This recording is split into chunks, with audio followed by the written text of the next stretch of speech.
All right, so now we are on part two, still talking about the evangelizing church with the book of Acts. And now with part two, we're looking at persecution and deliverance, and it's focusing on James martyred, Peter spared. Okay, so we got to look at this part of the story too, of looking at what happened as they were going out and evangelizing the church, as they were converting the Gentiles and spreading the gospel throughout the entire region. So, in writing the book of Acts, Luke often recorded when the earliest Christians prayed.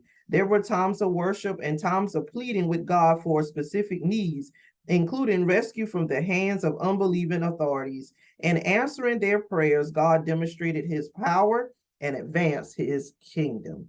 So, God did not leave them. God was there to help them out and to guide them through this time. So now let's look at the book of Acts, the 12th chapter, and we're going to look at verses 1 through 11. And once again, I am using the NIV version, and it states that it was about this time that King Herod arrested some who belonged to the church, intending to persecute them. He had James, the brother of John, put to death with the sword. When he saw that this met with approval among the Jews, he proceeded to seize Peter also. This happened during the festival of the unleavened bread. After arresting him, he put him in prison, handing him over to be guarded by 4 squads of 4 soldiers each. Herod intended to bring him out for public trial after the Passover. So Peter was kept in prison, but the church was earnestly praying to God for him. The night before Herod was to bring him to trial, Peter was sleeping between 2 soldiers, bound with 2 chains, and sentries stood guard at the entrance. Suddenly, an angel of the Lord appeared, and a light shone in the cell. He struck Peter on the side and woke him up. Quick, get up, he said, and the chains fell off Peter's wrists. Then the angel said to him, put on your clothes and sandals. And Peter did so. Wrap your cloak around you and follow me, the angel told him. Peter followed him out of the prison, but he had no idea what the angel was doing was really happening. He thought he was seeing a vision. They passed the first and second guards and came to the iron gate leading to the city. It opened for them by itself, and they went through it. When they had walked the length of one street, suddenly the angel left him. Then Peter came to himself and said, now I know without a doubt that the Lord has sent his angel and rescued me from Herod's clutches and from everything the Jewish people were hoping would happen.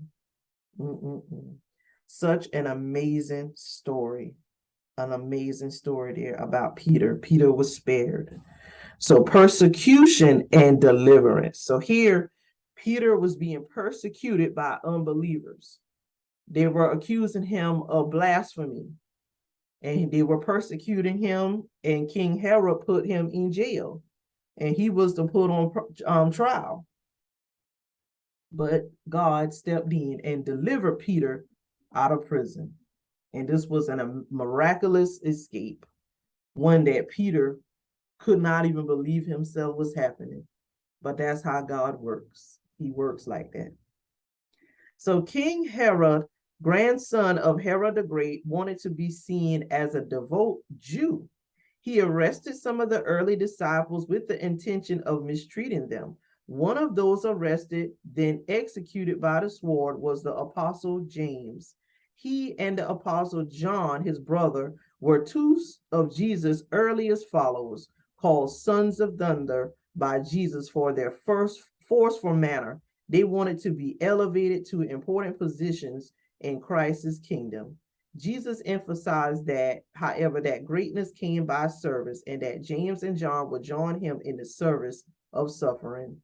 Having pleased his Jewish subjects by the death of James, Herod followed up by arresting Peter during Passover week. Likely knowing about Peter's previous escape from prison, he took no chances, placing him under the guard of 4 rotating squads of 4 soldiers each. Okay. And the turning point of the account is Acts, the 12th chapter, the 5th verse. Although Peter's situation looked hopeless, especially in light of James' martyrdom, The church was praying very earnestly or without ceasing for him. The same Greek term refers to Jesus praying before his arrest and crucifixion. On the eve of his trial, under heavy guard, Peter was awakened by an angel. Released from his bound, Peter got dressed and followed the angel out of his cell. As part of the miracle, neither the soldiers to whom he was chained, nor those who stood guard outside his cell were aware of his departure. Peter himself thought that his experience was the angel was a vision. Only after the angel had led him into the city did he realize he had for the second time been delivered from prison. Those who celebrated the death of James will find that Peter had been rescued from the same destiny. All right, so the hand of the Lord was with Peter for a second time. This was the second time this happened to Peter, where Peter was arrested by unbelievers, being persecuted. And the angel came in and released Peter out of bondage. Okay, so my question here is, how can we remember to face our challenges, both great and small, by taking them before the Lord in prayer? Our challenges we face, great and small. And there are all kind of challenges that we are faced with, on a day-to-day basis.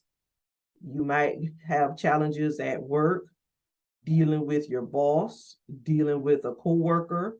You might have some family issues. You might have some issues going on between your husband, between your wife, with your children. They might be acting up and doing all kind of stuff.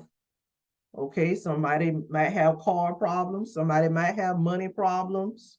Somebody might have health problems. Trying to find a place to stay. Okay, it's just all kinds of challenges that we face. But how can we remember to face our challenges by taking them before the Lord in prayer? And remember, by always seeking God, always praying to God, each and every day when you get up in the morning, if you just say, thank you, Lord, for waking me up today in my right mind. Please give me strength today to endure the obstacles of the day. So how can we remember? We remember by praying and seeking God on a daily basis throughout the day. Okay, even though we know our schedules do get busy, they do get hectic sometimes, but sometimes throughout the day, just take a moment to just thank God and just say a prayer, okay, to help you to deal with the challenges of the day. Okay, help you to deal with being worried, being anxious, being nervous, if those are some of the things that you probably deal with. Okay, so it's all kind of things, even depression. People deal with this stuff on a daily basis. Those are challenges. Those are obstacles that they're dealing with and facing with. So we have to remember to pray and look at this situation here too with Peter as a reminder that God is in control. Okay, and when you praying to him and seeking him, he does answer your prayer. And here with Peter, once again, God answered his prayer. And Peter probably at the moment while he was locked up in jail, probably figured, well, I guess this is the end. This is the second time they done did this to me. And Peter looking at it too, like, I didn't even do anything wrong to them. I didn't hurt them. I didn't bring any harm or anything to them, but yet still they're chastising me and they have arrested me. They're taking away my freedom for no reason at all. So Peter is frustrated probably. He's thinking about all of this, and somebody might be thinking about that now. You're frustrated about something that you didn't even do. You didn't even do anything wrong. But yet still it feels like you're being punished, you're being chastised about it. And it's like, well, I didn't even do anything wrong.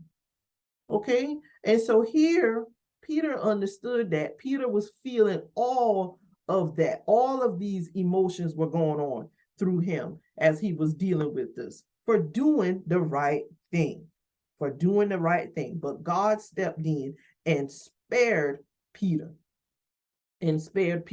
But see, God already had told Peter and James beforehand too that he would join them, or they would join him in the service of suffering. So in this particular situation, yes, James was murdered, but James was murdered through God, okay, for God, for believing in God. But God had already done warned them about this beforehand. So they knew the risks. So James knew the risk, Peter knew the risks. But unfortunately, in this situation, yes, James was murdered, but Peter was spared. But both of them dealt with the suffering. Both of them was prepared to die for Christ. Both of them. Okay? So look at the magnitude of that, how they were the disciples out here preaching the gospel, knowing that people were out there criticizing them and putting them down, but yet still they pressed on. Okay, they wanted to do what was right. They wanted to live for Christ, and they wanted to teach others about Christ no matter what. No matter what obstacles, no matter who didn't like them, they went out and they did it. Okay, and they did it. And so the next part of this story here is entitled Rejoicing and Judgment. Okay, Rejoicing and Judgment. And it states, in the story of the early church, God performed both miracles of deliverance and miracles of judgment. Peter was rescued from jail twice and likely from death by the sword of Herod. King Herod, however, would soon learn that God would not allow him to steal his glory for himself. All right, so God got a plan in place. So rejoicing and judgment. Okay, so let's look at the book of Acts, the 12th chapter, and we're looking at verses 12 through 23 from the NIV version. And it states, when this had dawned on him, he went to the house of Mary, the mother of John, also called Mark, where many people had gathered and were praying. Peter knocked at the outer entrance, and a servant named Rhoda came to answer the door. When she recognized Peter's voice, she was so overjoyed, she ran back without opening it and exclaimed, Peter is at the door. You're out of your mind, they told her. When she kept insisting that it was so, they said, it must be his angel. But Peter kept on knocking, and when they opened the door and saw him, they were astonished. Peter motioned with his hand for them to be quiet and described how the Lord had brought him out of prison. Tell James and the other brothers and sisters about this, he said, and then he left for another place. In the morning, there was no small commotion among the soldiers as to what had become of Peter. After Herod had a thorough search made for him and did not find him, he cross-examined the guards and ordered them to be executed. Then Herod went from Judea to Caesarea and stayed there. He had been quarreling with the people of Tyre and Sidon. They now joined together and sought an audience with him. After securing the support of Blastus, a trusted personal servant of the king, they asked for peace because they depended on the king's country for their food supply. On the appointed day, Herod, wearing his royal robes, sat on his throne and delivered a public address to the people. They shouted, "This is the voice of a God, not of a man." Immediately, because Herod did not give praise to God, an angel of the Lord struck him down, and he was eaten by worms and died.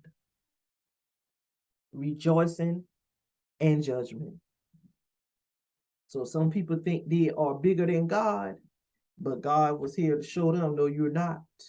You're not bigger than me. I am the supreme being. So Peter went immediately to the home of Mary, whose son John Mark would later accompany Saul and Barnabas in ministry. The sister of Barnabas, Mary, appears to have been wealthy. Her house was large enough to be a meeting place for a number of believers. Further, the fact no mention is made of Mark's father suggests that Mary was a widow. Peter's knocking at the gate was answered by Rhoda, a servant girl. The fact she recognized Peter's voice may indicate she was also a member of the church. Surprisingly, her joyful report was met by unbelief.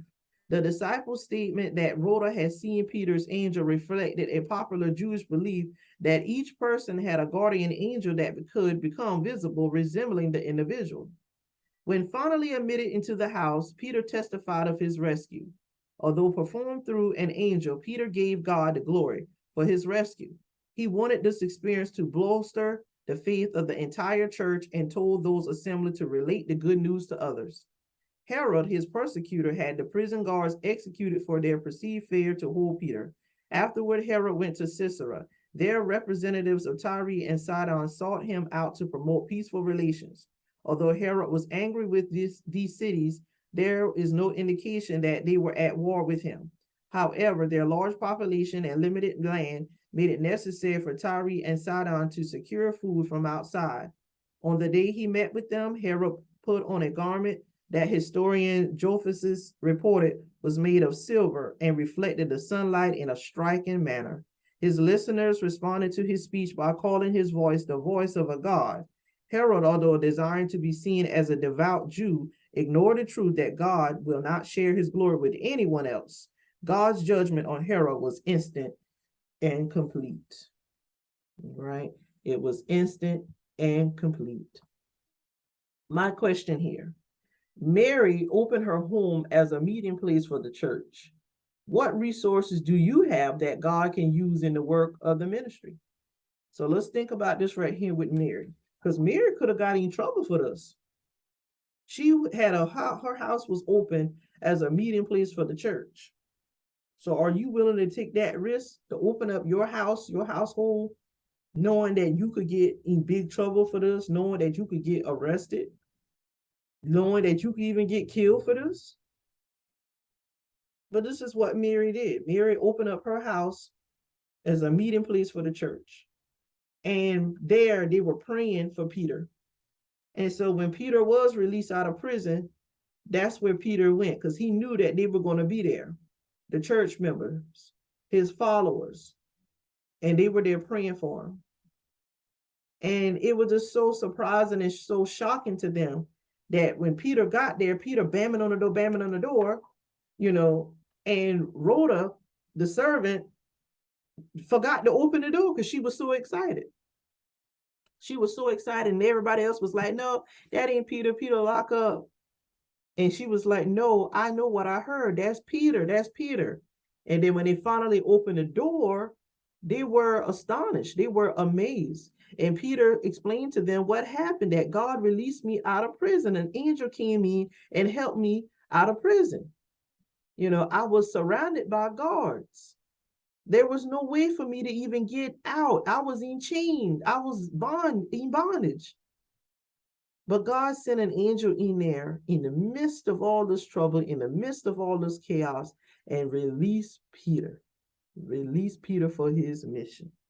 And that goes back to what God had told Peter from the beginning, that I will build my church upon this rock. I will build my church upon this rock. That rock was Peter. That rock was Peter. And now everything is manifesting. All right. Because when God instructs you to do something, be obedient and it'll all work out. Yes, you might face some obstacles along the way, but God is right there in the midst, and he's right there behind the scenes working it out. And that's exactly what he was doing here for Peter, behind the scenes working it out. And then King Herod thought he was tough, the big guy, the big dog. And then look what God did to him. Killed him instantly. Instantly. He was killed instantly because he didn't acknowledge God. He rejected God. But Peter, on the other hand, who did acknowledge God, who was a follower, look what God did for him. So that should be a prime example for us to follow Peter. Don't be like Herod, follow Peter. Be humble and follow God. Be obedient and follow God, and do whatever it is, the task or the mission that he has asked you to do. Go ahead and do it, and he's going to work it out. He's going to work it out. All right, so this concludes part 2, persecution and deliverance. James martyred, Peter spared, and rejoicing and judgment. All right, so stay tuned now for part 3. And part 3 is Gentile believers help Jewish believers.